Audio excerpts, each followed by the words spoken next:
talk about a few things that you can do to create a sacred space for a meditation area, okay? So I'm here in my bedroom. This is where I meditate. And I just want to give you a few tips. I just did a meditation on calming our souls. My Love Shift group this week, it's a 12-week course that I'm teaching. And this week we're focusing on relationships. And a lot of times when we look at relationships in our past patterns, it can bring up a lot of feelings, sometimes regret, sometimes feelings of self-judgment, right? And sometimes shame, and sometimes we re-experience the loss that we're looking at in relationships that we've lost or that have hurt us. And so what's super important is to bring ourselves back to a space of calm. And I just did this beautiful meditation with my sound bowl, and I was like, I'm going to pop on here and just give you guys a few tips on how to create a safe space for you, because we all work, whether you're a working mom or you're working at home with your kids. Hey, everyone who's here, or if all you guys too, like you guys, it is so important, not only important, it's imperative that you find, here's Tula, by the way, back here, and Tucker, where'd Tucker go? I don't know where he went. That you find a sense of calm, okay? Our animals bring a sense of calm to us when we choose to be in a space that is sacred. And I wanted to give you guys just a few tips. I'm about to leave for carpool to pick my kids up, but I'm like, let me drop a few tips, 3 tips here for you to create a sacred space in your home for you to meditate. So one of the things that, and here's the key, by the way.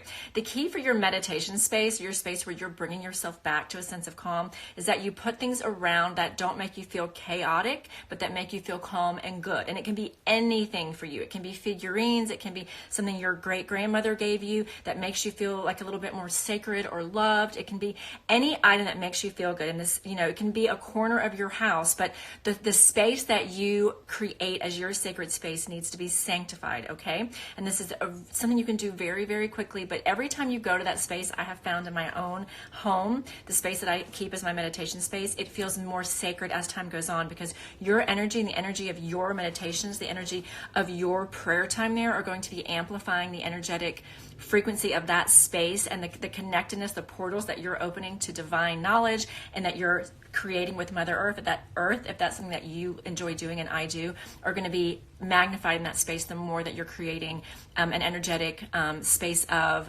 connection and purity and sacredness in the space, okay?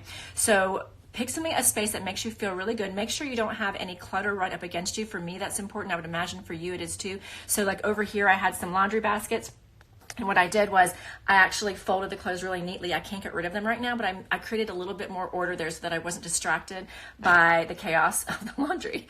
I always welcome my animals to come in with me. That's another thing you can do. They actually raise the vibration of the space, and they're always super curious when I go to meditate, especially if I'm using sound bowls or bells or lighting some, a candle, which I have here, because they really respond to the vibe. You'll notice your animals will come up to you. They respond to the higher vibration that you're creating because it more matches and resonates with their vibration, because they are actually very high frequency. So when I'm using the words frequency and vibration, I'm actually talking about this spiritual aura that you're creating, okay? The elevation of your mood, of your spiritual connection, of your connection with your higher self, that is your frequency, that is your vibration. And the more you're in an expanded space, so when you're creating a sacred space and we expand the sacredness of the space, we raise the frequency, we raise the spiritual connectedness of it, okay? And when that happens, the reason why it's so important is because then you create an environment where you're much more easily able to connect to your divine powers, your higher self, and your the clarity and the calm that you're trying to get, okay?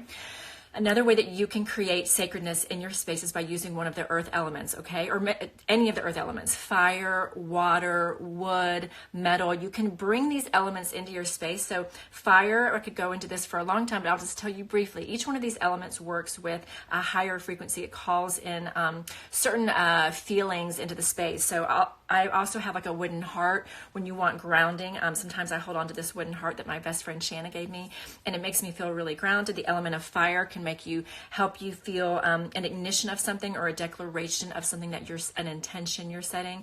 There are people that have fountains, and I don't have one in my house, but I love using the element of water. You can even have a cup of water near you. At the Wild Wonder Retreat, we had a lake that we were meditating off of, and Spirit told me before I did this one meditation to go and get actually just a cup of water from the lake.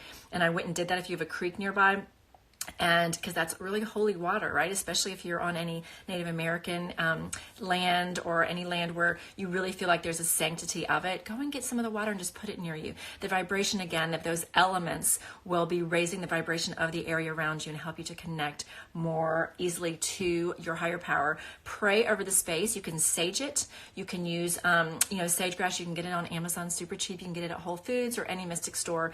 And you burn, I wouldn't burn it right before meditation because it actually smells a lot like pot, and it's very thick, and it can make you kind of choke up during meditation. Do it before you get in your space, because that smell will stay as it's clarifying. It actually clarifies the there's a lot of science behind it, and it resets the energy. So it's important that you sage the space, especially if people are walking in and out of that space. I also burn incense every day in my office, or when I'm doing appointments or readings, or when I'm meeting with clients or doing teachings.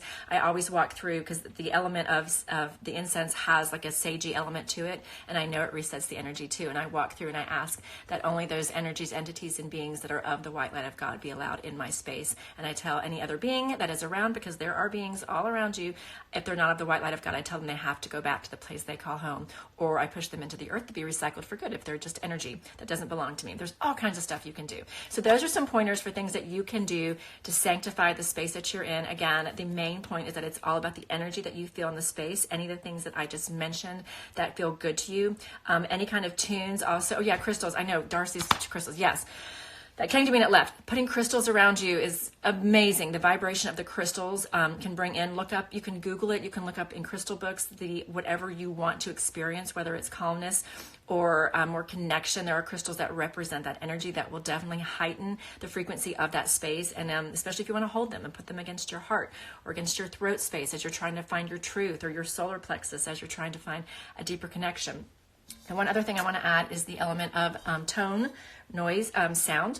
So there are certain tones that raise our frequency, and this is one of them. So I do sound baths. I did one today with my meditation group. You can use chimes or bells. This is a sound bowl. And so every time this sound bowl resonates in the space, it is clarifying the space, okay? So again, you can use any of your elements of the earth, your crystals, fire, wood, water, praying over your space, asking that only the white light of God be around, the energies around you be of the white light of God, asking that your archangel protect you every time you're in that space.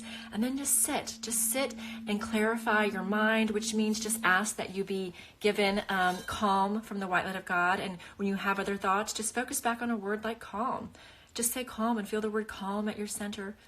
Calm, and come back to it. Just do it for a couple minutes. You don't have to do it for 15 or 30. If you can, that's awesome. But you don't have to. Just center for at least a couple of minutes every day. Sanctify your space so that the vibration is more readily available to you when you come in, and then enjoy all that juicy, awesome goodness, because I do. I'm such a better person when I meditate during the day. Hey, Felicia. Hey, Kyra, by the way. I'm hopping off, but go back and watch it. I talked all about how to sanctify your space when you're trying to meditate or go into prayer. And you guys, you can. People think they can't do it, but you can. It really is not as hard as you've made it in your mind. You don't have to get rid of all thought, because you will have thoughts that come. Just have compassion for yourself and allowance for why those thoughts come in, and just see them come and go. There are certain meditations where I've learned to just paint them with your favorite color. Just paint over them.